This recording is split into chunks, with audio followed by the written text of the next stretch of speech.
Good morning, students. Let's continue our topic Forest or Lifeline of Class 7th English Medium. देखिए activity 17.1 करने वाले थे हम.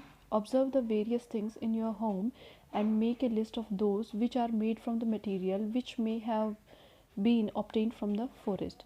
अपने घर की जो चीज़ें हैं, जो वस्तुएं हैं, उनको देखिए और फिर उन चीज़ों की लिस्ट बनानी है आपको जो कि हमें फॉरेस्ट जंगल से मिलती है. You might have many wooden items on your list like plywood, fuel wood, boxes, paper, matchsticks and furniture.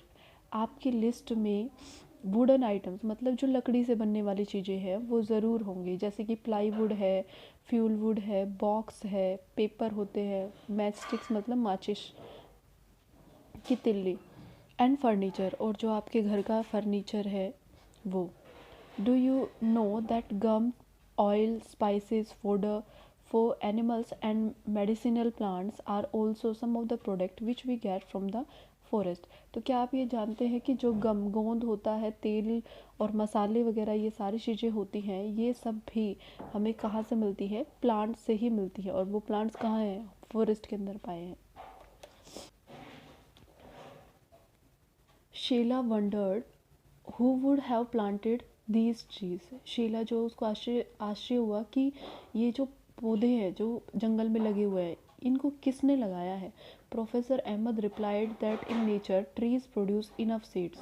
Professor Ahmed ने बताया कि हमारी प्रकृति में जो पेड़ होते हैं वो बहुत सारे बीज उत्पन्न करते हैं.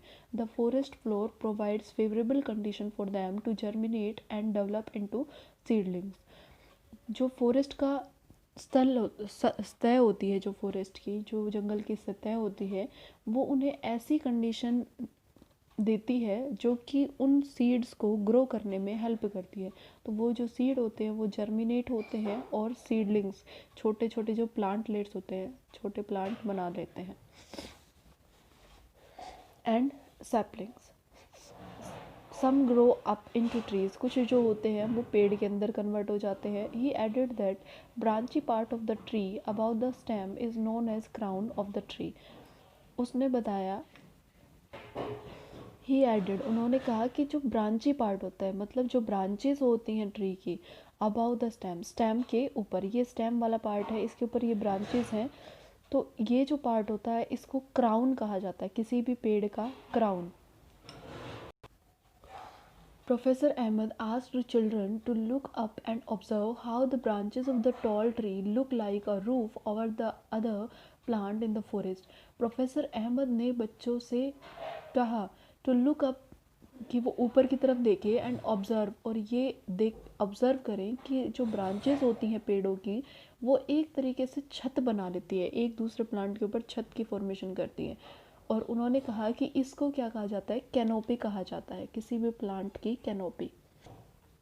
देखिए जैसे ये है, दिस इज़ अ रूफ, ठीक है, तो ये रूफ जो है ये प्लांट इस प्लांट के कंपैरेटिवली छोटा है हाइट में, तो ये प्लांट इसके ऊपर एक रूफ की तरह ऐसे आ जाएगा.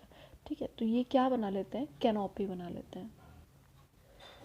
एक्टिविटी 17.2 विजिट अ फॉरेस्ट और अ पार्क इन योर नेबरहुड. आपके आस पास या आपके पड़ोस में अगर कोई जंगल है या पार्क है वहाँ पर जाइए. ऑब्जर्व द ट्रीज, जो पेड़ हैं उनको देखिए and try to identify them, और उनको पहचान करने की उनकी कोशिश कीजिए. You can take the help of some elder और बुक्स ऑन ट्रीज. आप अपने बड़ों की सहायता ले सकते हैं और जो पेड़ों के ऊपर जो बुक्स हैं उनकी भी मदद ले सकते हैं. List the characteristics of the trees that you observe. अब उन चीज़ों के बारे में लिखिए जो आपने उस पेड़ के अंदर विशेषताएं पाई हैं. सच एज हाइट, जैसे कि हाइट के बारे में, शेप ऑफ लीव्स, लीव्स जो है उनकी शेप कैसी है, क्राउन के बारे में, फ्लावर, फ्रूट, इन सभी के बारे में लिखना है. Also draw the crowns of some trees, और कुछ जो पेड़ हैं उनके क्राउन्स भी ड्रॉ कीजिए.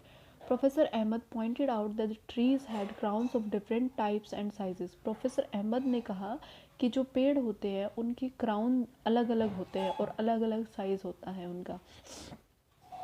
These have created different horizontal layers in the forest. और ये क्या करते हैं? हॉरिजेंटल लेयर मतलब अलग अलग लेयर बना देते हैं. अगर किसी कोई प्लांट है उसका स्टेम यहाँ तक है और यहाँ से उसका क्राउन वाला पार्ट शुरू हो रहा है, ठीक है। तो अलग अलग लेयर बना देते हैं वो।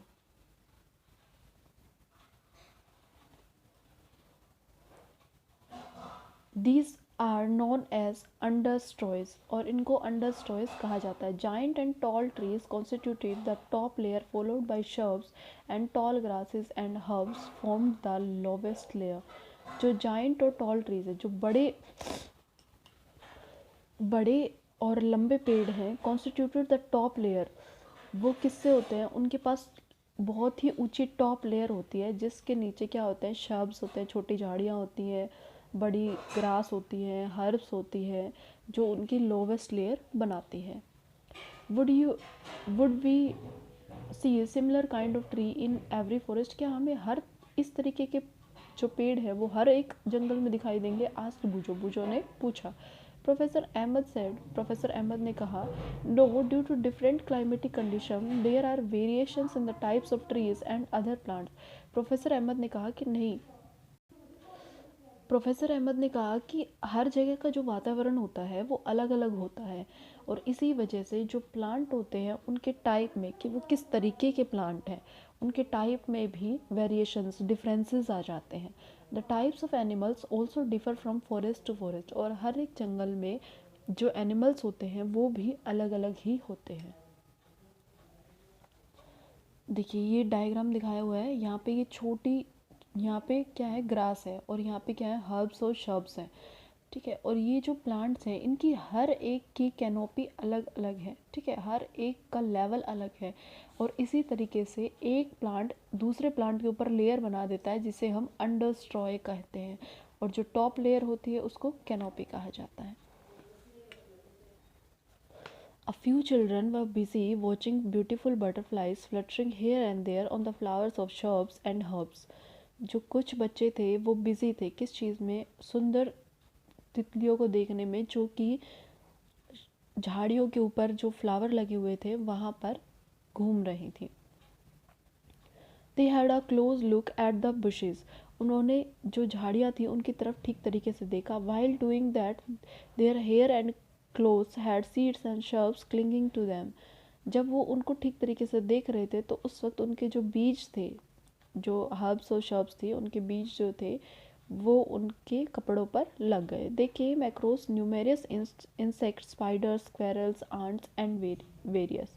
They come across, उन्होंने क्या क्या देखा, बहुत सारे इंसेक्ट देखे, मकड़ियाँ देखी, गिलहरी देखी, ants and various other small animals on the bark of the tree.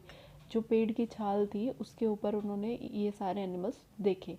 Plant leaves and on decaying leaves on the forest floor, और कहा देखिए प्लांट के जो पत्ते थे वहाँ पर, और जो पत्ते गिर गए चुके थे फॉरेस्ट में, फॉरेस्ट के स्थल पे, ठीक है, जो सतह होती है वहाँ पे, तो उनको भी, उनके ऊपर भी उन्होंने ये जो जीव है वो देखे, कौन से, आंट्स वगैरह देखे। They started making sketches of trees creature, उन्होंने क्या किया, जो भी चीज़ें वो वहाँ पर देख रहे थे उन सभी के स्केचेस बनाने शुरू कर दिए। The forest floor seemed dark coloured and was covered with a layer of dead and decaying leaves, fruits, seeds, twigs and small herbs.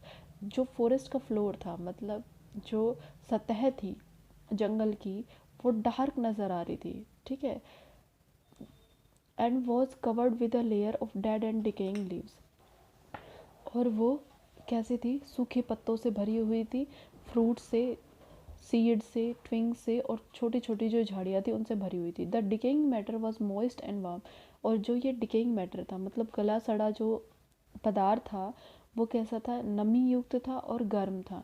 Children pick up various seeds and leaves for their collection, जो बच्चे थे उन्होंने बहुत सारे जो बीज हैं वो उठाए और लीव्स जो हैं वो भी लिए। Walking over the dead leaf layer on the forest floor was like walking over a spongy carpet.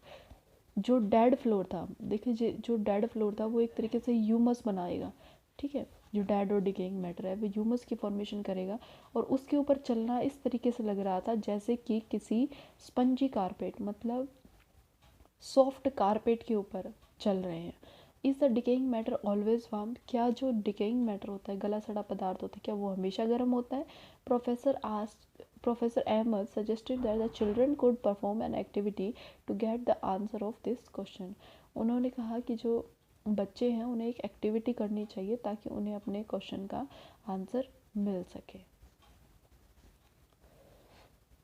Okay, क्या एक्टिविटी है? 17.3, डिग अ स्मॉल पिट, एक गड्ढा खोदिए। पुट वेजिटेबल वेस्ट, उसके अंदर वेजिटेबल वेस्ट जो सब्जियां हैं उनका वेस्ट डालिए। एंड लीव्स, पत्ते डालिए, उसको कवर कर दीजिए सॉइल को। ऐड सम वाटर, कुछ पानी डाल दीजिए। After 3 days remove the upper layer of the soil, और जो आपने ऊपर जो मिट्टी डाली थी उसको हटा दीजिए। Does the pit feel warm inside, क्या जो गड्ढा है वो आपको गर्म महसूस होगा? हाँ होगा। तो इसी तरीके से हम कह सकते हैं जो डेड और डिकेइंग मैटर है वो गर्म होता है। ठीक है, so that's all for today, thank you.